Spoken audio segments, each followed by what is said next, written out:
Assalamualaikum warahmatullahi wabarakatuh. Nama saya Syahrin Nafisa, NIM E 2019-4017, Program Studi Manajemen Zakat dan Wakaf, Fakultas Ekonomi dan Bisnis Islam, Institut Agama Islam Negeri Jember. Saya dari kelompok 8 akan mempresentasikan makalah kami yang berjudul kepercayaan. Saya sendiri di sini akan menjelaskan tentang pengertian kepercayaan dan resiko. Langsung saja, dalam terminologi sosiologi, konsep kepercayaan itu dikenal dengan trust.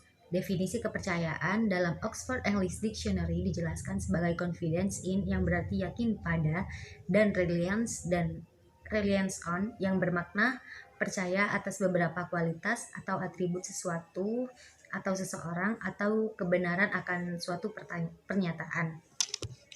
Nah, selanjutnya, pengertian kepercayaan ini adalah variabel kunci kesuksesan bagi relationship marketing, di mana variabel ini memiliki dampak yang sangat kuat pada keefektifan dan keefisienan relationship marketing.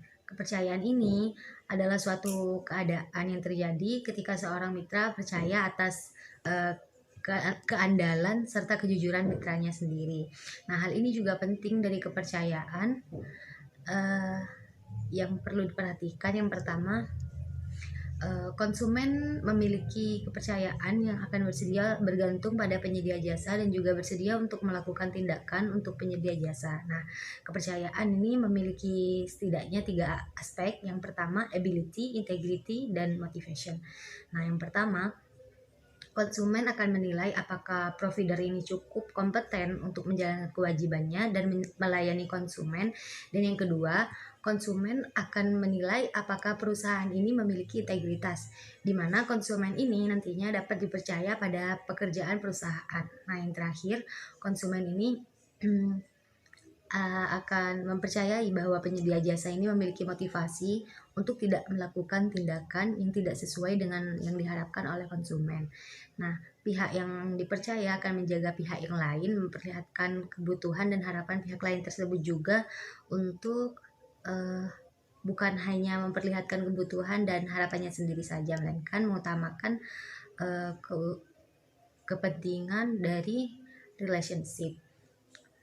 Yang selanjutnya ada manfaat dari kepercayaan.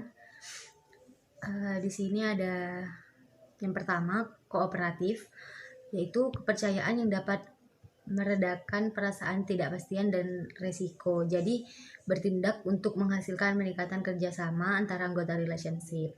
Dengan meningkatkan tingkat kepercayaan yang dimiliki oleh anggota kerjasama tersebut, itu akan memberikan hasil yang lebih banyak dibandingkan apabila pekerjaan itu dilakukan sendiri. Yang kedua, ada komitmen, yaitu komitmen ini merupakan kompeten yang merupakan hal yang mudah hilang begitu ya. Jadi kalau ada komitmen itu harus benar-benar dijaga, seperti itu. Yang ketiga, dari relationship duration, itu waktu kerjasama yang dimiliki. Nah, kepercayaan di sini mendorong anggota relationship bekerja untuk menghasilkan relationship, untuk menahan godaan untuk tidak mengutamakan hasil jangka pendek, namun bertindak secara opportunities. Artinya harus mementingkan apa yang akan ke depannya dan untuk jangka panjang, seperti itu.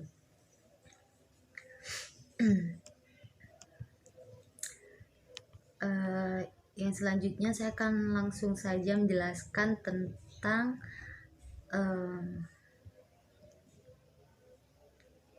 pengertian resiko.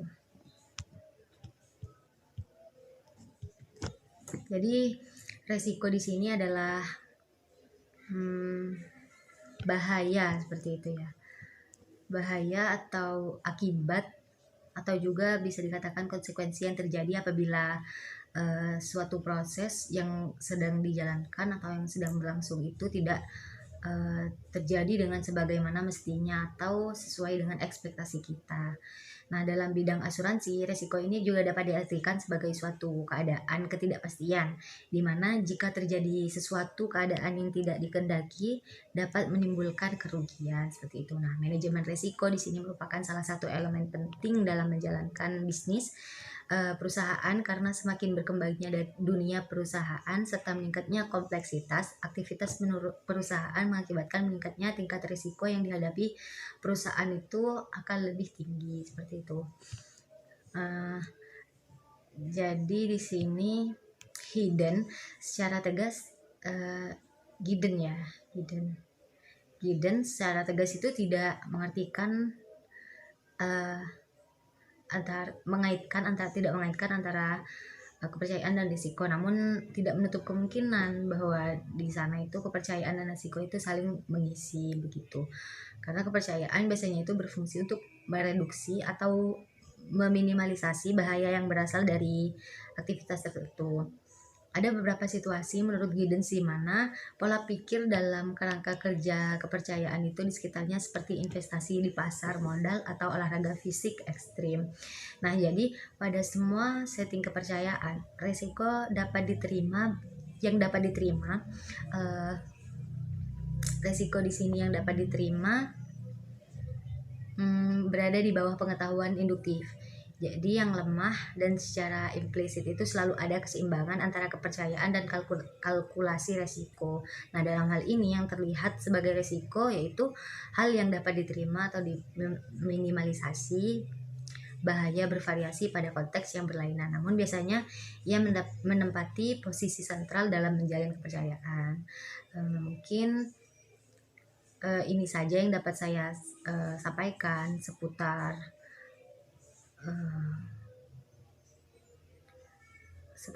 resiko dan kepercayaan. Untuk selanjutnya akan dijelaskan oleh pemateri selanjutnya. Mungkin cukup dari saya, kurang lebihnya mohon maaf. Wassalamualaikum warahmatullahi wabarakatuh.